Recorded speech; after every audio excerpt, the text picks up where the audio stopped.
Assalamualaikum warahmatullahi wabarakatuh. My name is Isna Zahratul Maliha.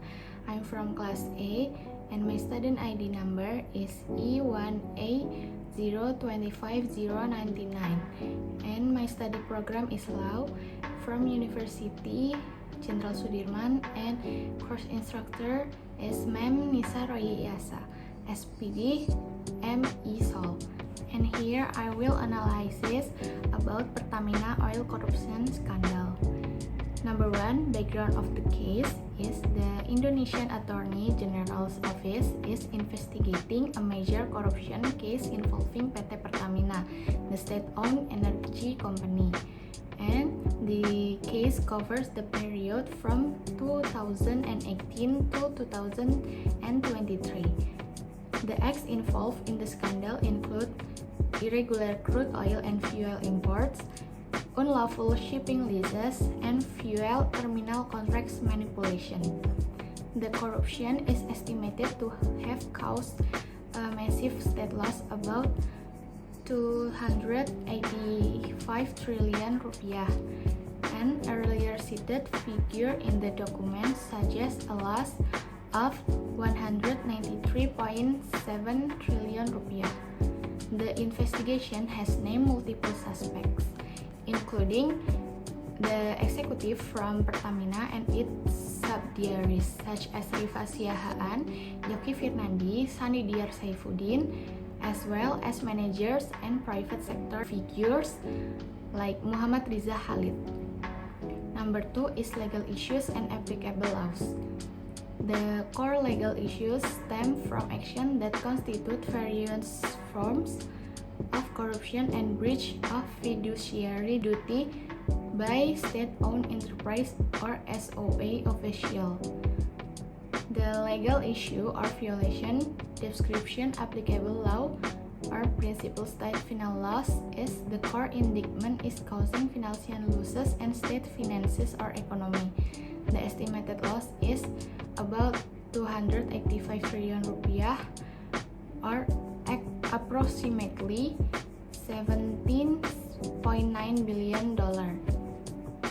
The abuse of authority and executive illegally misuse official position for personal enrichment and political interest. Corruption and bribery involvement in illicit practice like bribery, kickbacks, or illegal commission and conclusion in procurement processes. Embezzlement of state asset, misappropriation and diversion of Pertamina's fund. This is breach of fiduciary duty by SOE official, lack of transparency and accountability with internal controls and poor compliance with corporate governance standard. The keys and law regulation violated is number 1, Indonesian Anti-Corruption Law or UU Tipikor number 31 year 1999, Joe Law number 20 year 2001, and Article 2 number 1 criminalize unlawful acts intended to enrich oneself or a corporation resulting in a loss to the state finance. Article number 3 is addresses individuals who abuse their power or position for self-gain, which could lead to state financial losses. Good corporate governance or GCG principles, violation of GCG principles that are mandatory for state-owned enterprise or SOEs.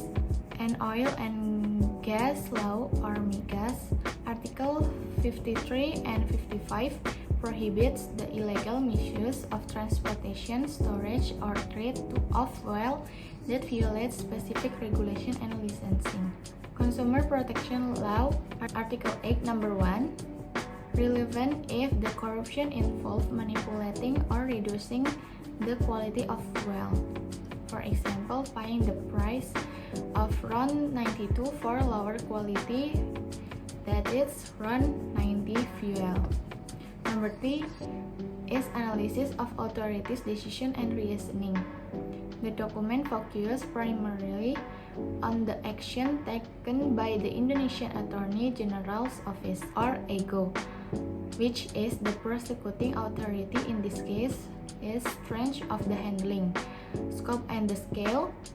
The investigation is tracking one of Indonesia's largest corruption scandal in the energy sector, indicating a strong governmental push for transparency and accountability in state enterprises. And inclusiveness of suspect, the AGO has named multiple high-level suspects, including former executive and private sector figures, which suggests an attempt to follow the corruption chain thoroughly.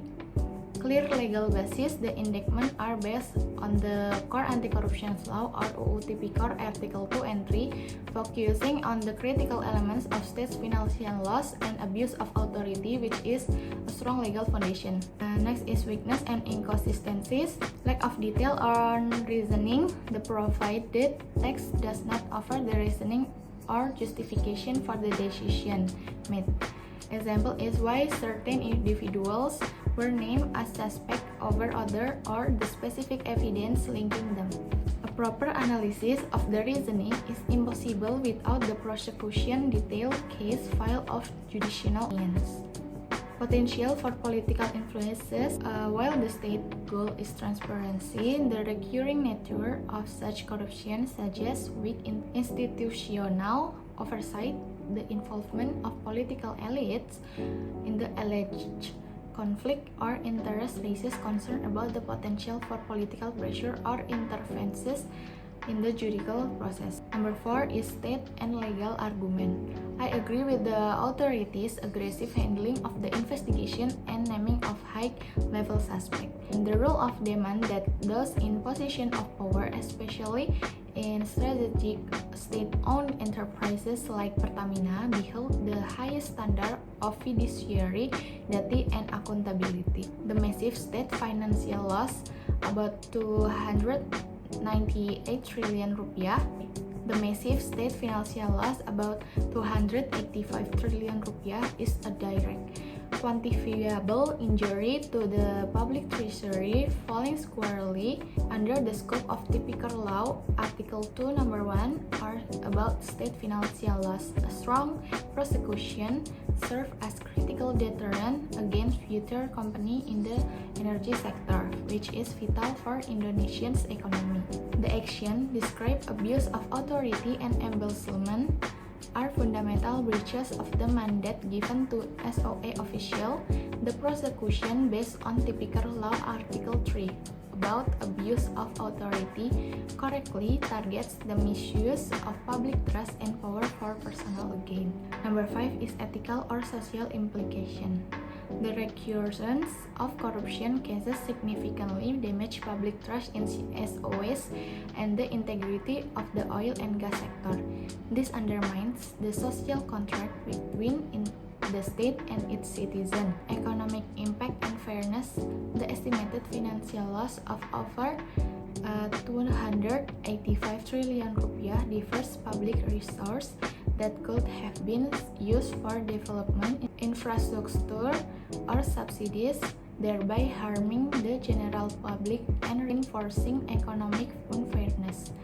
The alleged manipulation of fuel quality, RON 90 paid at RON 92 price, further demonstrates an exploitation of the consumer. Need to reform. The scandal highlight the urgent need for structural and systematic reforms in the management of national oil and gas to break the chains of corruption and strengthen compliance.